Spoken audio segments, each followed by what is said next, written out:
there everyone, Professor Saya here. In today's video, we will be looking at Eneru's Great Space Operation arc, which spanned 38 chapters from chapter 428 to 474, making it the longest cover story arc we've gotten so far, so there's a lot of story there. This arc came out quite a long time ago, so let's do a summary first. To the moon. After Enel was defeated by Luffy, he never gave up his desire to go to the moon, and so he went there using his arc maximum. You may think there's no oxygen, how can he go to space? But he is made out of lightning, so maybe he doesn't need oxygen. Then again, it's probably just anime logic and we shouldn't really question it. Anyways, up he went to the moon, and when he landed, he found a strange creature which he attacked. The attack didn't do anything, and instead somehow the creature became friendly with Enel. We later found out the creature was called Lieutenant Spacey, who lost his allies to the space pirates. Lieutenant Spacey. Later in the chapters, it was revealed that Lieutenant Spacey was a robot made in Karakuri Island by Professor Tsukimi. This Karakuri Island is most likely the same island where future country Baltimore is, which is where Dr. Vegapunk is from. Before coming to the moon, Spacey and his 3 friends were living peacefully with Professor Tsukimi on the island. That is until one day, they saw a big explosion on the moon, which surprised the professor, causing him to choke on his dumplings and die from suffocation. So of the 4 robots went to the moon to avenge the professor's death, and interestingly, they went up using balloons. In One Piece, the Sky Islands are floating using balloons, so there must be some sort of connection between balloons, the moon, and also the Sky Island. But if we think about it logically and assume you can't fly to space just using balloons, then there must be something else that is propelling them to the moon. That is where Vivercard comes in. It's possible that the balloons they were using have a large amount of Vivercards in them, pulling the balloons and the robots to the moon. Enel to the moon.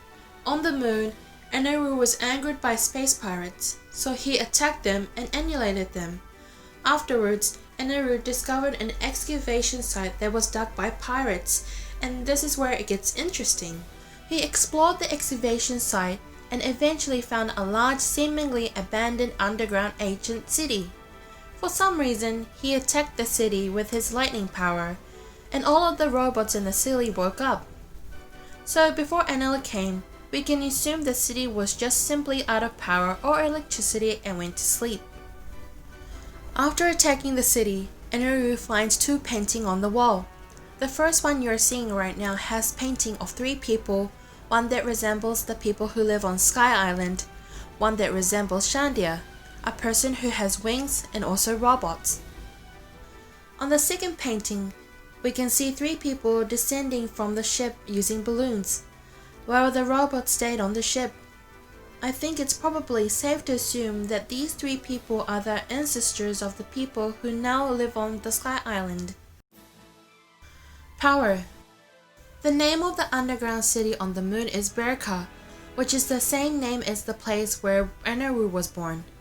Putting everything together, we can assume that sometime in the past, Moon Berka probably ran out of power and resources, so its people went down to Earth, recreated Berka, and consequently created the Sky Island. The Berka on the Sky Island was then completely destroyed by Enel, by reasons still unknown to us. While this was interesting, what caught my eye the most is the power source of the robots. Since Enel revived them using the devil fruits, we can safely say that they run on electricity. Now when you think about the moon and electricity in One Piece, the Minks would come into mind. I think the Minks on the past might have been slaves on the moon used to generate electricity for the whole city. The number of Minks on the moon then somehow decreased and the city became unable to generate enough power, which is why it was abandoned. This might also explain how the Minks get into Sulong form, because when they see the moon, they instinctively get angry and lose themselves to rage. Conclusion. At the end of the story arc, Enel revived all the robots and created his own army. In the past, there has been cases of characters from the cover story arcs appearing on the main story, so we can probably expect Enel to reappear in the story.